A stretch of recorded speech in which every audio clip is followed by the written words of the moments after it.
Master जी ने school के बाहर एक बच्चे को समोसे बेचते देखा तो वो उसे अंदर ले गए और बोले, तुम स्कूल आकर पढ़ लिया करना, तुम्हारा सारा खर्चा मैं उठाऊंगा। जब प्रिंसिपल ने देखा तो उन्होंने बच्चे को ये कहकर निकाल दिया कि इससे हमारे स्कूल की प्रतिष्ठा गिरेगी। तब मास्टर जी ने बच्चे का दूसरे स्कूल में एडमिशन करवा दिया और उसका खर्चा उठाने लगे। इस वजह से मास्टर जी के अपने हालात तंग हो गए। तो पत्नी बोली, इस गरीब का खर्चा बंद करो। अगले दिन वो लड़का मास्टर जी को अपना बैग वापस देकर चला गया। जब मास्टर जी ने बैग खोला तो उनके आश्चर्य की सीमा न रही, क्योंकि उसमें समोसे ले लो, समोसे ले लो, ताज़ा और गरम समोसे।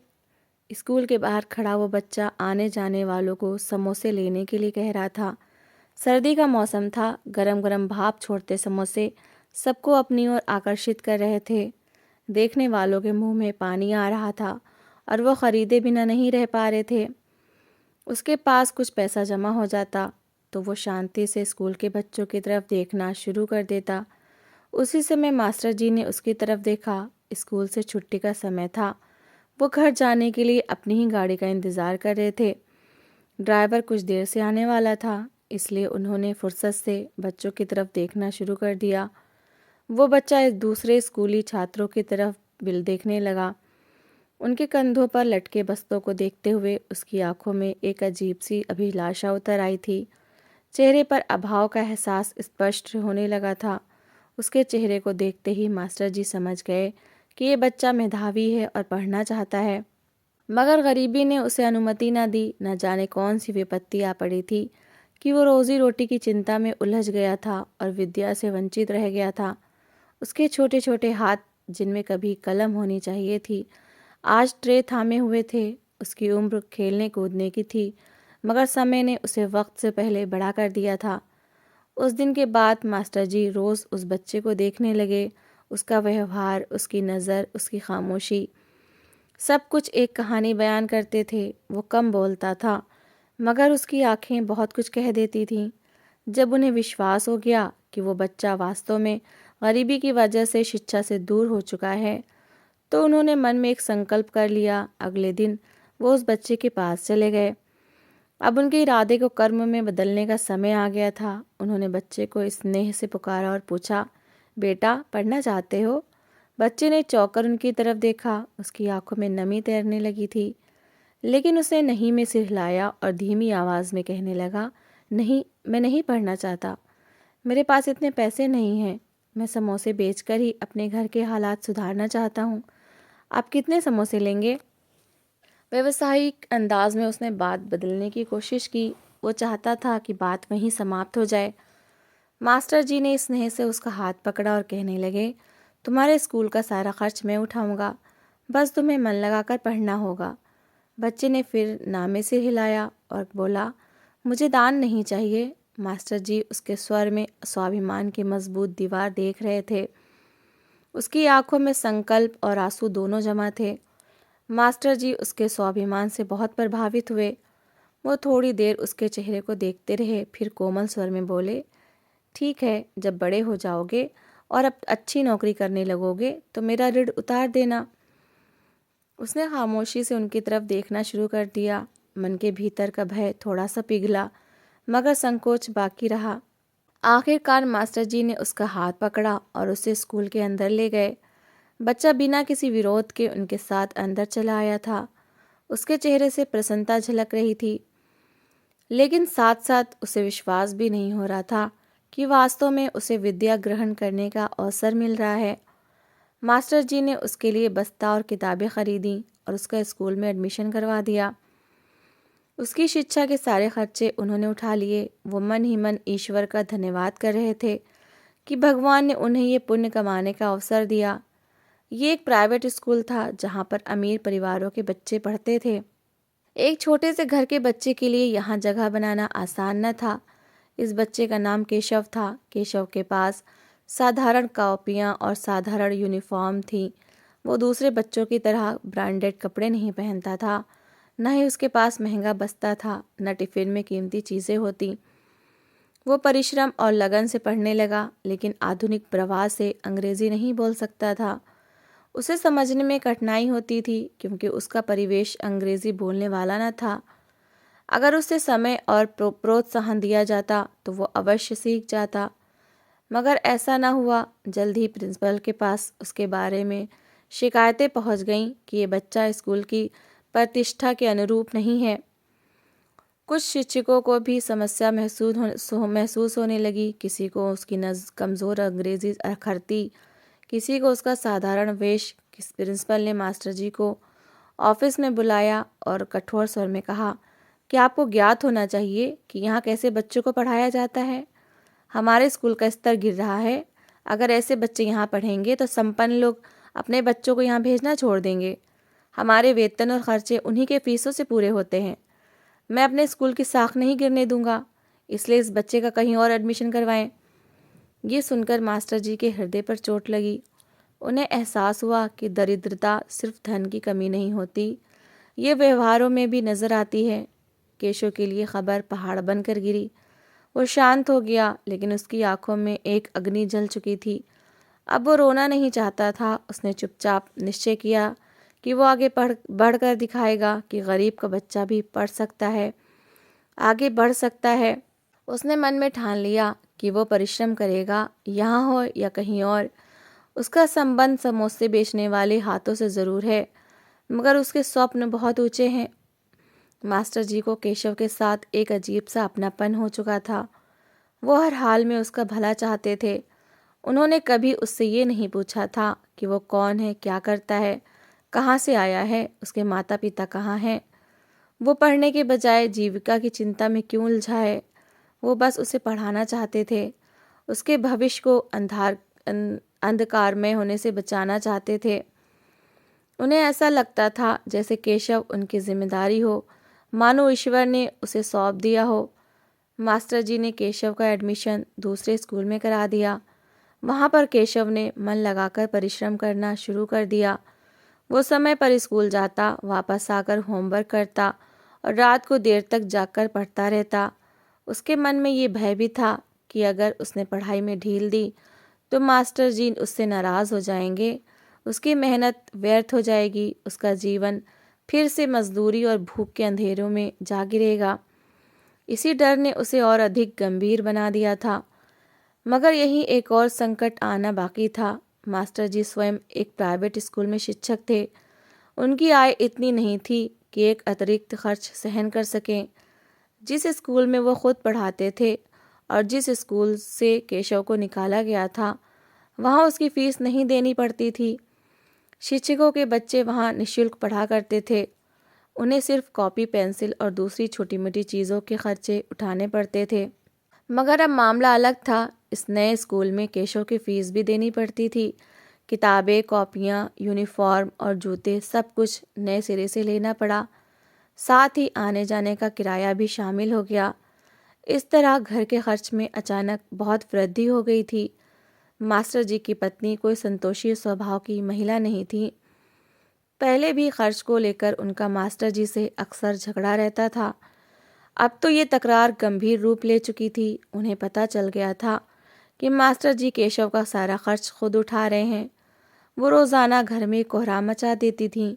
कहती थीं कि केशव को खर्च देना बंद कर दो, घर की हालत पहले ही बहुत तंग है, बड़े दानी बनते फिरते हो, पहले अपने बच्चों के लिए तो सोचो, अपने घर की हालात तो संभालो, फिर किसी और के लिए दया भाव रखना। मगर मास्टर जी उनकी एक न सुनते थे। वो स्वभाव से सहनशील और शांत प्रवृत्ति के व्यक्ति थे।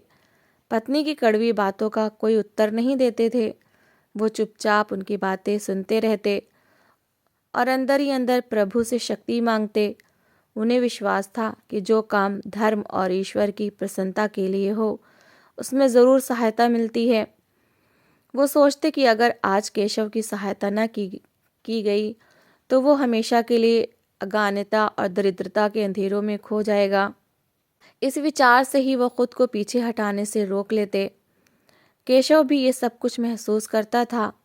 उसे अनुमान था कि मास्टर जी उसके लिए कितना त्याग कर रहे हैं। वो अक्सर उनके जूते पॉलिश कर देता, पानी लाकर रख देता और प्रयास करता कि उन पर बोझ न बने।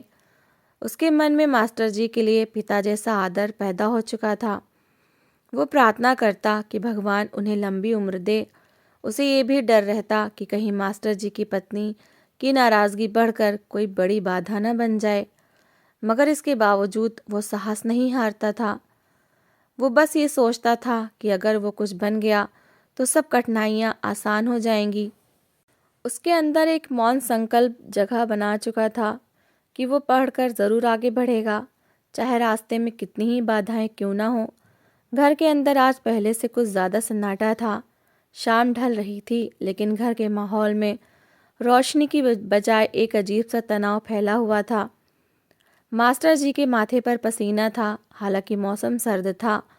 वो आंगन में रखी पुरानी सी मेज़ पर बैठे थे। सामने हिसाब की कुछ पर्चियाँ पड़ी हुई थीं। बिजली का बिल, स्कूल की फीस, घर का राशन, दवाई के खर्चे, सब एक लंबी कतार के रूप में उनके सामने मौजूद थे। उनके हाथ अपने आप कांपने लगते थे। जेब में मौजूद पैसा इन सारे खर्चों के सामने बहुत कम महसूस हो रहा था। उनकी पत्नी आज फिर तेज़ आवाज़ में बोल रही थी। उनकी आवाज़ रसोई से निकलकर पूरे घर में गूंज रही थी। पहले तो केशव ये सब बातें सिर्फ अनुमान से महसूस करता था, लेकिन आज वो कमरे के दरवाजे के पास खड़ा था और सब कुछ अपने कानों से सुन रहा था। पत्नी कह रही थी, तुम्हें पता भी है घर के हालात कहाँ पहुँच गए हैं? तुम्हारे पास कुछ नहीं बचता, तुम एक पराये बच्चे पर पैसा लुटा रहे हो। अपने बच्चों के लिए कुछ नहीं सोचते। किसी ने बाहर से आकर पूछा तो क्या कहेंगे कि घर के खर्च पूरे नहीं होते और आप बड़ा धर्म कमाने निकले हैं।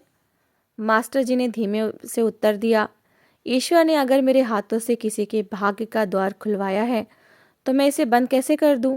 वो बच्चा भी परमात्मा की संतान है। उसकी आंखों में जो तड़प मैंने देखी है वो भुला नहीं सकता। पत्नी ने और ऊंचे स्वर में कहा, तड़प? सिर्फ उसकी आंखों में नहीं, हमारे बच्चों की आंखों में भी है। कभी नए कपड़े मांगते हैं तो तुम टाल देते हो, कभी कहीं जाने की फरमाइश करते हैं तो कहते हो बाद में देखेंगे। आखिर कब तक ये सब चलेगा? इस केशव का खर्चा बंद करो, वरना याद रखना हालात तुम्हारे हाथ से निकल जाएंगे।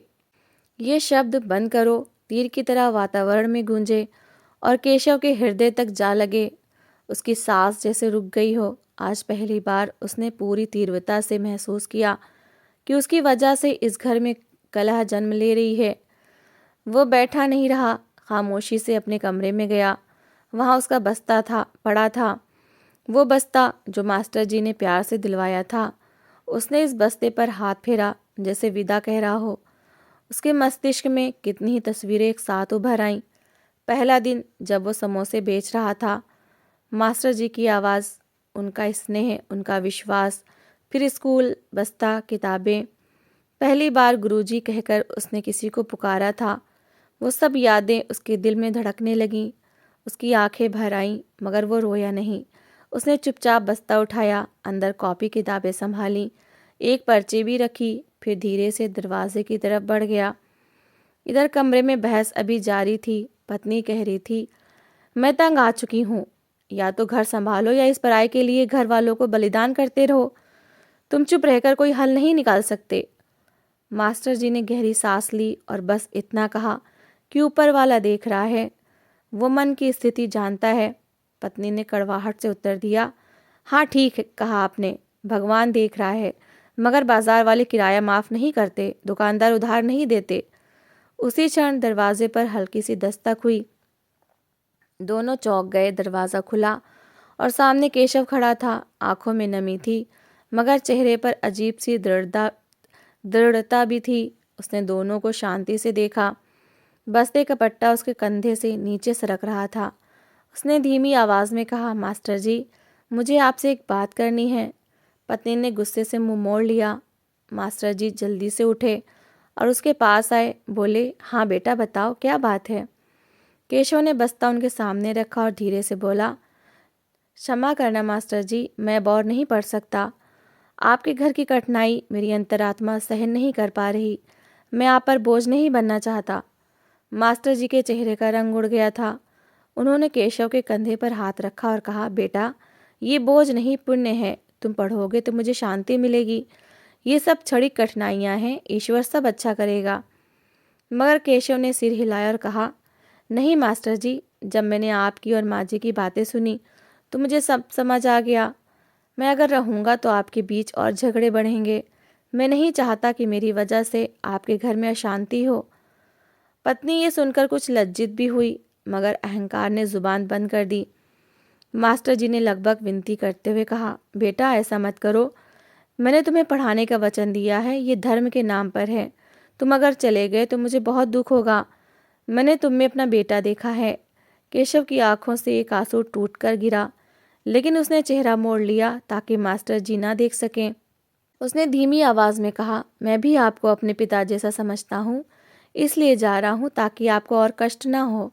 मैं फिर से समोसे बेच लूँगा, मजदूरी कर लूँगा, मगर ये सहन नहीं कर सकता कि आप मुझ पर पैसा खर्च करके स्वयं कष्ट में रहें। मास्टर जी ने आगे बढ़कर उसका हाथ पकड़ लिया। आवाज़ रुंधी हुई थी। कहने लगे, केशव ना जाओ, तुम्हारा जाना मेरे लिए हार होगी, जिससे मेरे जीवन की तपस्या अधूरी रह जाएगी। मगर केशव ने हाथ धीरे से छुड़ा लिया, नज़रें झुकाईं और कहा, आज तक मैंने आपकी हर बात मानी है, मगर आज मुझे अपनी बात माननी पड़ेगी। मुझे आज्ञा दीजिए। वो विदा लेने के अंदाज में उनके चरण स्पर्श कर पीछे हट गया, फिर धीरे धीरे दरवाजे की तरफ बढ़ने लगा। हर कदम जैसे मास्टर जी के हृदय पर लग रहा था। वो कुछ क्षण स्तब्ध खड़े रहे, फिर अचानक जैसे होश आया, वो तेजी से बाहर की तरफ दौड़े। गली में निकलकर आवाज़ दी, केशव रुक जा बेटा। लेकिन गली सुनसान थी। दूर कहीं धुंध में एक छोटा सा साया धूमिल होता जा रहा था। मास्टर जी वापस आए तो आंखें भीगी हुई थीं। कमरे में सन्नाटा छा गया। उन्होंने वो बस्ता उठाया जो केशव छोड़ गया था। बस्ता उनके हाथों में भारी पत्थर की तरह लग रहा था। वो कुर्सी पर बैठ गए। उनके हाथ काँप रहे थे। धीरे धीरे उन्होंने बस्ते की जिप खोली। जैसे ही बस्ता खुला, उनके आश्चर्य की सीमा न रही। आंखें फटी रह गईं। दिल में अजीब सा धक्का लगा। उन्होंने एक पल के लिए सांस रोकी और बस्ते के अंदर झांका, क्योंकि बस्ते के अंदर किताबें नहीं थीं। अंदर कुछ फीस की रसीदें थीं, थोड़े थोड़े जमा किए हुए पैसे थे और एक पर्ची। मास्टर जी के हाथ काँप गए। उन्होंने पर्ची खोली। उस पर लिखा था, मास्टर जी, मैंने थोड़ा थोड़ा करके समोसे बेचकर ये पैसे जमा किए हैं। मैं नहीं चाहता था कि आप पर बोझ बनूं। मेरे माता पिता का एक दुर्घटना में देहांत हो गया। इसके बाद मेरे माँ बाप मुझे अपने साथ ले गए। मुझे शुरू से पढ़ने का बहुत शौक़ था, मगर मेरे मामा ये नहीं चाहते थे। उन्होंने मुझे समोसे बेचने पर लगा दिया। फिर मुझे आप मिले। आपने मुझे पिता की तरह इस प्यार दिया है। अब और आपको संकट में नहीं डाल सकता। आपसे दूर जा रहा हूँ, मगर प्रार्थना है कि भगवान आपको सुखी रखे। मैं फिर कभी आपके सामने लज्जित ना हूँ। आप मेरे लिए देवता समान हैं। आपसे बहुत स्नेह है। आपका केशव। शब्द समाप्त हो गए, मगर आंसू नहीं। कागज़ भीग गया। मास्टर जी के सीने पर जैसे पहाड़ टूट पड़ा। वो कुर्सी पर बैठ गए। उनकी पत्नी धीरे धीरे पास आई। उन्होंने पत्र उनके हाथ से ले लिया। जैसे ही उन्होंने पढ़ना शुरू किया, उनकी आवाज़ कहीं खो गई। आंखों से अश्रुधारा बहने लगी। वो रोते हुए बोली, मैंने बहुत गलत बातें की। मैंने उस मासूम के दिल को दुखाया। वो हमसे अच्छा निकला, मैं ही छोटी निकली। मुझे क्षमा कर दो। वो रो रही थी और साथ बार बार कह रही थी, ईश्वर करे वो वापस आ जाए। काश मैं उसके सिर पर हाथ रख लेती। उन्होंने पलटकर अपने पति से कहा, आप उसे ज़रूर वापस ले आएं, चाहे कैसे भी। मैं अब कभी उसके रास्ते में नहीं आऊँगी। मैं उसके खर्च से नहीं रोकूंगी। मुझे बस इतना चाहिए कि वो बच्चा वापस आ जाए। मास्टर जी ने आंसू पोंछे। आंखों में संकल्प आ गया।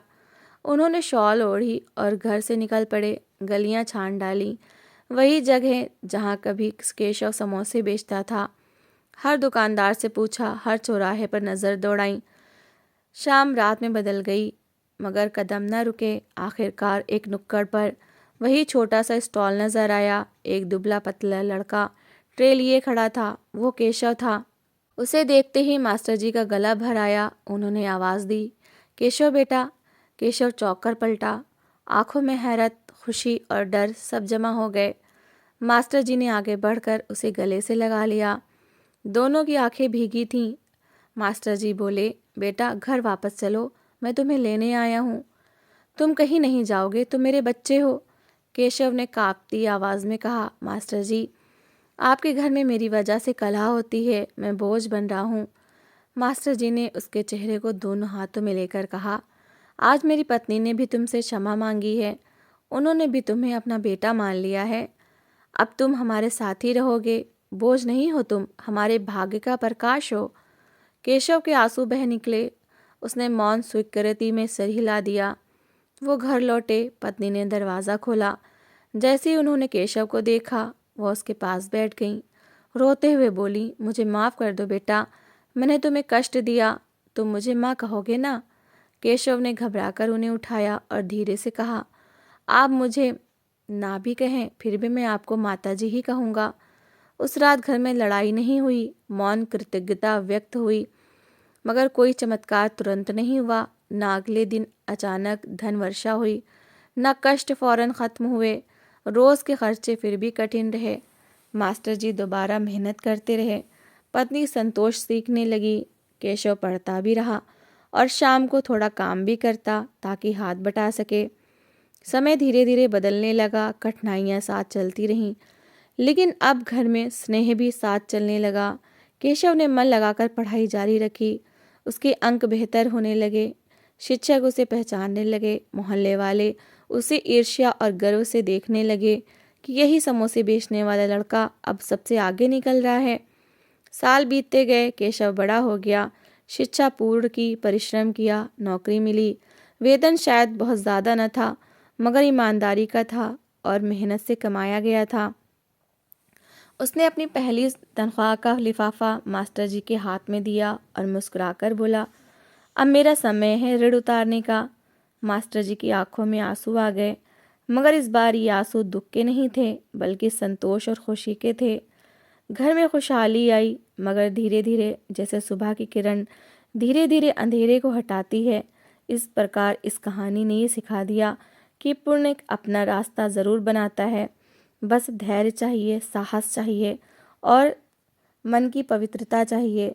तो दोस्तों, इस कहानी को लेकर आपकी क्या राय है, कमेंट बॉक्स में ज़रूर बताएं।